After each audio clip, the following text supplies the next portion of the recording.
night's attack, there's something new to worry about: their children. The 29-year-old wife was raped while her tied-up husband had to live. This story is heartbreaking. This is 16-year-old Diamond Alvarez from Houston, Texas. She was out walking her dog one night when her ex-boyfriend Frank DeLeon Jr.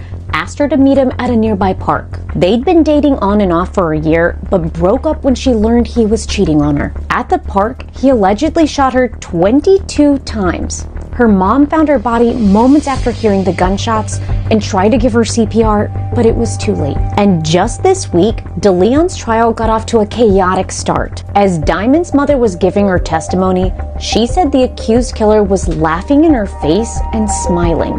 That's when this happens. She walks off the stand and goes right for him. She's stopped by a bailiff, but Diamond's uncle also rushes in, landing several punches against DeLeon. Court employees tackle the uncle while the suspect is moved out of the way. But it doesn't end there. As Diamond's mother starts to go over to her relative, she's blocked by DeLeon's own mother, and they start going at it. They're ultimately pulled apart, and the alleged killer's mother is taken down, while the suspect is held in the corner the whole time. Once the families were separated, the judge ordered the courtroom to adjourn. Diamond's mom later said this: "That was wrong of me. That was wrong of us, because we're not monsters. But it's so much hate, because I want my daughter back. Seeing my daughter there and looking at him that he did that and he's laughing in my face. It was very wrong, and I'm so sorry for that. This should have never happened, but it happened." After taking a plea deal, DeLeon was sentenced to 45 years in prison for Diamond's death. Her uncle was taken into custody after the fight, but it's not clear if he'll be charged with anything.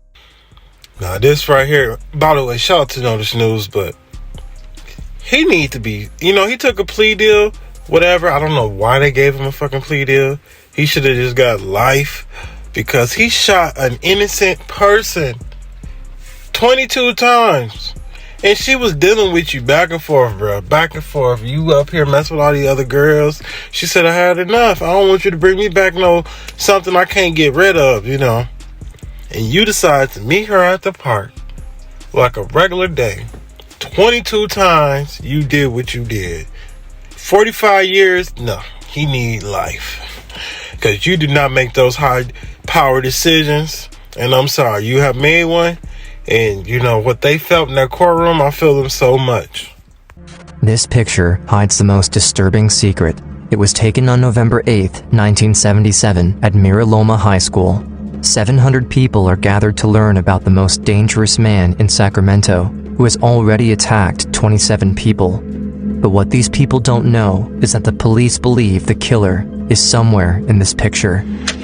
November 3rd, 1976, 1 year earlier, another town hall gathering takes place at Del Deo High School.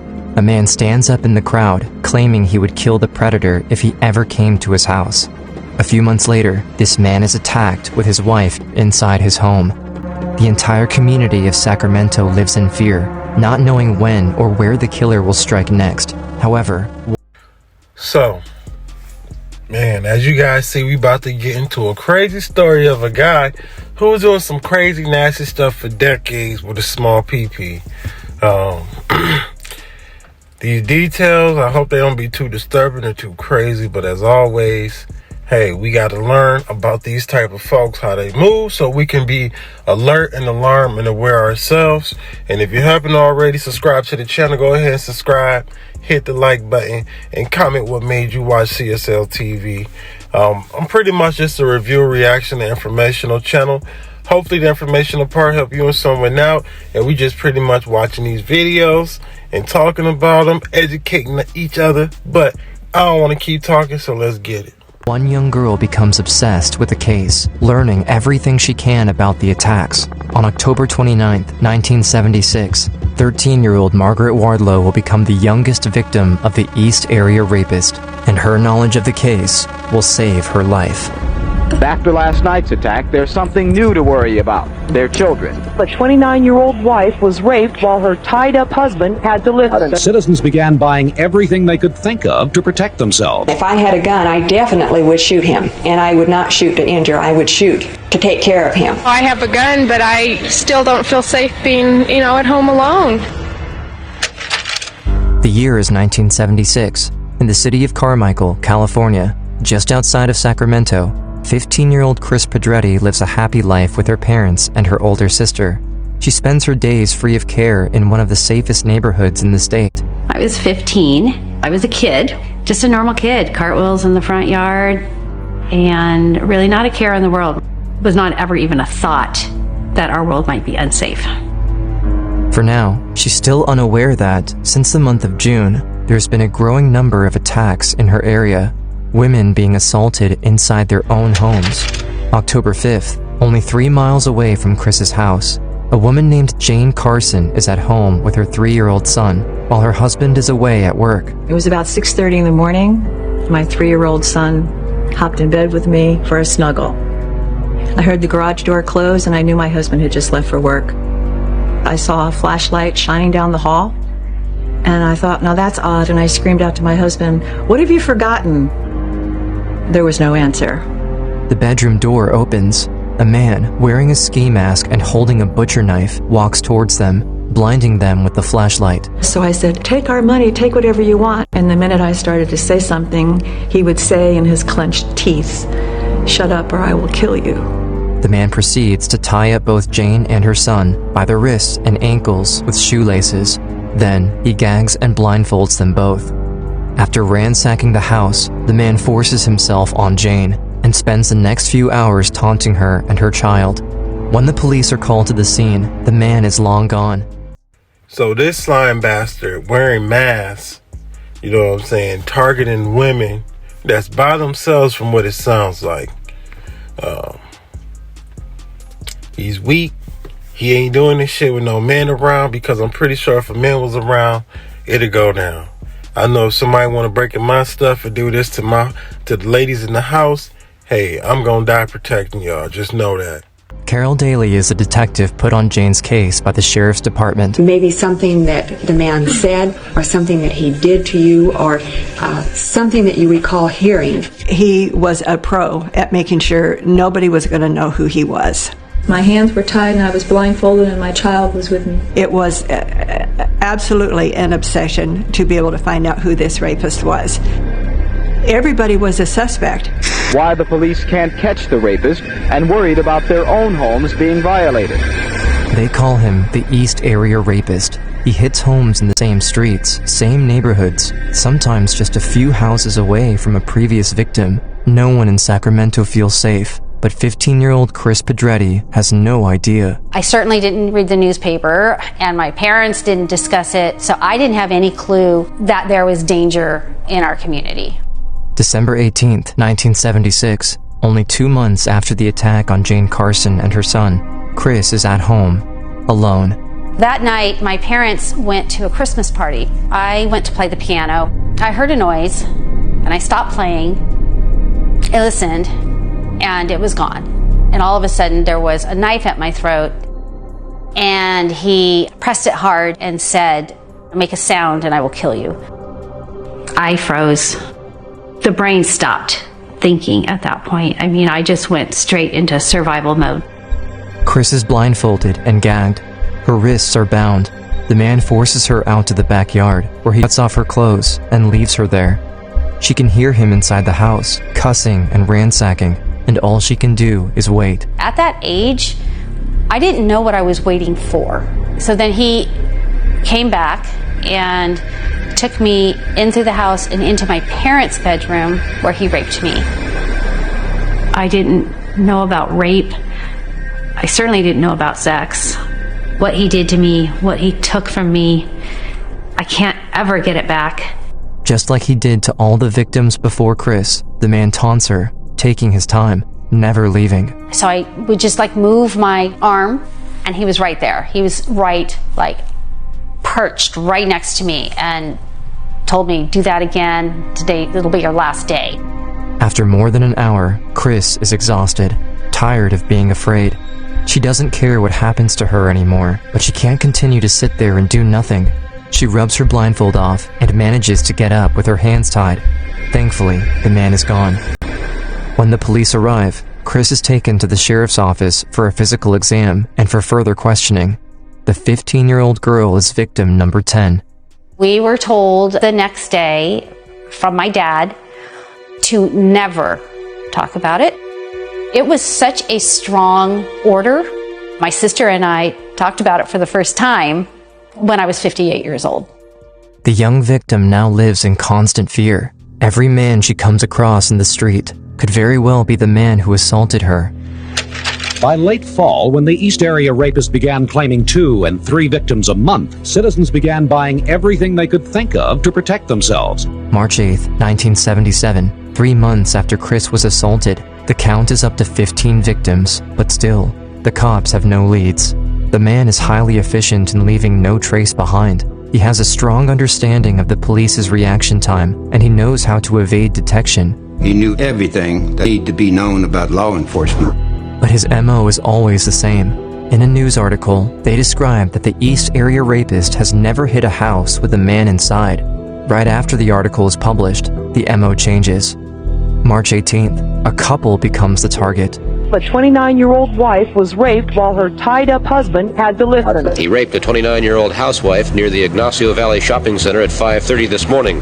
Her husband was tied up nearby and had to listen. After tying the couple up, he puts glassware and plates on the man's back, threatening him that if he moves, the man will hear him and kill his wife. The sheriff decided that we would hold community forums. I had no idea there were going to be several hundred people that would show up. If we have a gun, could we shoot him? Knowing what I know about this man, if I had a gun, I definitely would shoot him. And I would not shoot to injure, I would shoot to take care of him. In one of those meetings, a man stood up and said that if he ever comes to my house, I'll kill him. That he would protect his wife, protect his family. May 17th, only a few weeks after that town hall meeting, the man is attacked at his house with his wife. It is likely the East Area rapist was in that town meeting, disguised as a concerned citizen, and he took that outburst as a challenge. I have a gun, but I still don't feel safe being, at home alone. You're always looking over your left shoulder. Always. I was afraid. Is he going to come back? Is he still stalking me? Does he live down the street? November 1977, on La Riviera Drive in Sacramento, 13-year-old Margaret Wardlow lives with her loving mother. She too is worried about the East Area rapist, but she's not like any average girl. She collects every piece of information she can put her hands on about this individual. I was a reader of everything I could get my hands on that had to do with this individual. Like, what was making this guy tick? Why was he doing this? He really got off on power and control through fear. The fear in his victims is how he really got pleasure, from what I could understand from everything I'd read. My mom always said, she's too old, I was too young, we wouldn't be victims. Although her mother is probably worried herself, her words reassure Margaret well enough. As the attacks become more and more violent, one thought troubles the investigators more than any other. We knew he was ready to kill.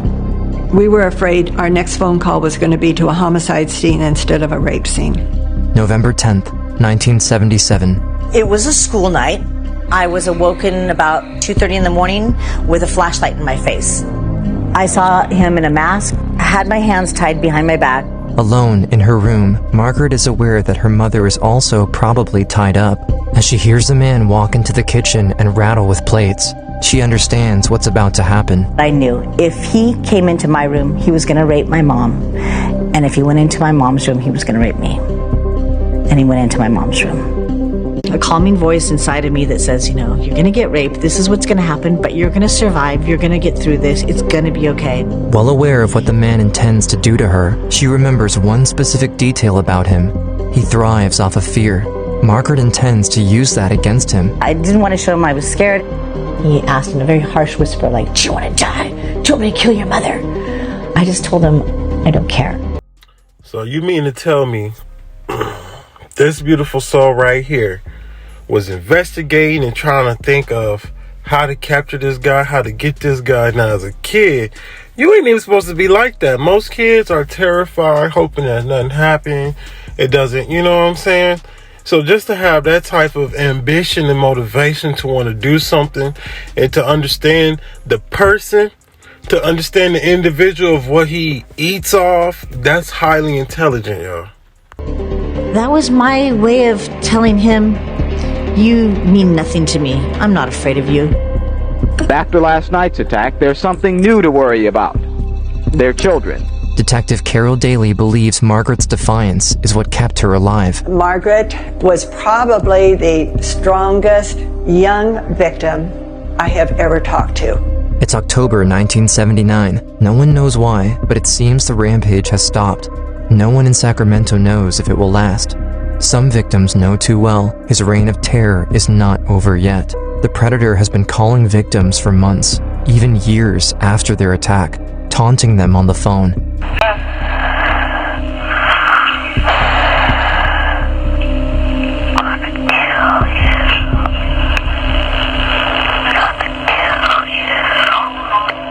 While Sacramento breathes a sigh of relief, a new terror emerges in the Los Angeles area. A serial killer is on the loose, killing couples inside their homes. No one connects the crimes to the East Area Rapist because there's little information shared between counties.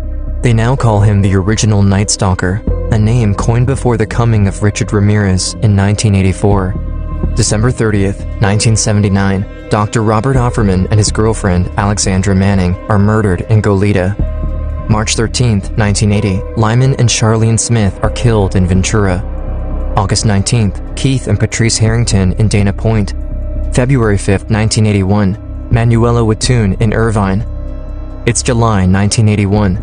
A realtor walks into a home in Santa Barbara County and makes a grisly discovery. Sherry Domingo and Greg Sanchez are found dead. Sherry has been bound and bludgeoned. Greg has been shot and beaten. For 5 years, this becomes the last known attack from the original Night Stalker, until May 4th, 1986, when Janelle Cruz is found murdered, becoming the youngest victim of the serial killer. It's 1994, 8 years after the last attack. I thought he was dead. And all these years, I just found a way to deny it. Paul Holes, a cold case investigator, stumbles upon case files with the title East Area Rapist on them. A serial predator Holes has never even heard of. As he reads through huge stacks of evidence and papers referring back to 1979 in Sacramento, Detective Holes is hooked. With the coming of new DNA technology, he is hopeful that he can solve this case quickly. But his first real discovery happens in 2001. The samples collected in Sacramento match the ones from Los Angeles. Finally, Detective Holes can say with confidence that the original Night Stalker is in fact the same person as the East Area Rapist. But even with this new information, Detective Holes is unable to find a match. He had never been convicted of a crime that qualified him to be compelled to give his DNA to be put into a database. During his investigation, Detective Holes gets a call from an unexpected ally, Michelle McNamara, who has been investigating the case just as obsessively as he has. More than just an author, she has made it her goal to bring the predator to justice. She even coined the new moniker, the Golden State Killer. The great tragedy of this case to me is that it's not better known, and frankly, it should be solved. I mean, it just should be. Police consider her a part of the investigation due to her incredible instinct and valuable insights into the mind of the killer. She thought she was getting real close to finding him. I'm optimistic. I know that it sounds crazy to be optimistic, but I am. After spending more than 6 years retracing the steps of a killer, Michelle is exhausted, and the obsession has taken its toll. April 21st, 2016, she passed away from an undiagnosed heart condition. 2 months after her death, a countrywide initiative is launched to hunt down the Golden State Killer. The killer has evaded police and FBI for over 40 years. If this case were to ever be solved, it needs to be now. All the witnesses, all the original investigators, everybody's going to start passing away. It's now or never. April 2018, Paul Holes gets a crazy idea. Upload the DNA taken from the Golden State Killer's crime scenes onto an Ancestry website. Within a day, I had the list of potential relatives to the Golden State Killer out of Genrich. One name comes up, Joseph D'Angelo. a retired cop living in Citrus Heights, just outside of Sacramento, and only 7 miles away from where Chris was attacked. But in order to be sure, Paul Holes needs a sample from the actual suspect. After secretly watching DeAngelo for days, police take a used tissue from a garbage bin and test it for a definitive DNA match. It comes back positive. There is no question that Joseph DeAngelo is the Golden State Killer. Police in California believe they've cracked a 44-year-old serial murder case. Law enforcement now identifying 72-year-old Joseph James DeAngelo as the Golden State Killer. While looking into DeAngelo's background, it becomes clear why he was never caught. In 1973, he was hired as a cop in Exeter. He would then investigate his own crime scenes and destroy or even fabricate evidence. He thrived off the media attention and the fear he saw spreading in his community. It is likely DeAngelo was at many town hall gatherings, like the one in this picture, to relish in his own work. The answer has always been in Sacramento. I was in shock. 42 years later, all those things I had not dealt with, it was time to deal with them. Carol Daly was the first one to be here to support me. I don't know if I could have done that all by myself. I called my sister, and that is when I said, Mom and Dad aren't here. Robin, we can talk about this now. The trial of the Golden State Killer is highly publicized. Everyone in the country is watching as the man who terrified the state for over a decade is finally brought to justice. It's thousands of hours of sleepless nights between investigators and the victims and the families and the community. It's August 18th, 2020. As the trial comes to a close, victims are allowed to share a statement. The moments are charged with emotions, as one by one, they each read out their powerful message to DeAngelo himself. In the early morning of July 17th, 1976, my life was changed forever. I was 15 years old. He stole my innocence, my security. DeAngelo, I want you to look at me, and I want you to remember what I have to say. It was my one and only opportunity to face him. Your secrets have been exposed. Your double life is over. You will forever be known as a repulsive coward who hid behind a mask of evil. It brings me great satisfaction to see you in your assigned orange jumpsuit, powerless and handcuffed in all aspects of your already miserable life. August 21st, because DeAngelo made a deal, he admits to 13 counts of murder and 13 counts of kidnapping with robbery. Murder in the first degree, how do you plead? Guilty. To take the death penalty off the table, he also admits to 160 uncharged crimes, including dozens of rapes. Jane Doe 11, October 13th, 1978. You admit or deny, sir? I admit. But before closing the trial, the survivors all get one last opportunity to humiliate the man who haunted their nightmares for over 4 decades. It was when they read the comment when all of us just started laughing at him. Jane Doe number 20 reported that he had a small penis, a fact that was consistently reported by the majority of the sexual assault victims. If that did not bring him some humiliation, I don't know what. That is why we were laughing. Mr. DeAngelo will spend the rest of his natural life and ultimately meet his death behind the walls of the state penitentiary. I'm so glad it's over. I mean, it is such a relief to finally, after all this time, know that he's behind bars and that's where he belongs. Oh, I was just so happy. I haven't been able to wipe the smile off my face. I was able to face him. I could now begin to leave the dark part behind me and start moving towards the light. The survivors really created a network for each other. Chris built a support group for other survivors. It became a network for families and friends. Mostly what I would like people to take away from this is that they can be free and they can speak. She says each person is kept in a cage created by trauma, but the key to open it is in their pocket. We're so terrified to pick up the key and walk out that we remain in this self-imprisonment. The key is right there to open up this prison door. All you got to do is use it.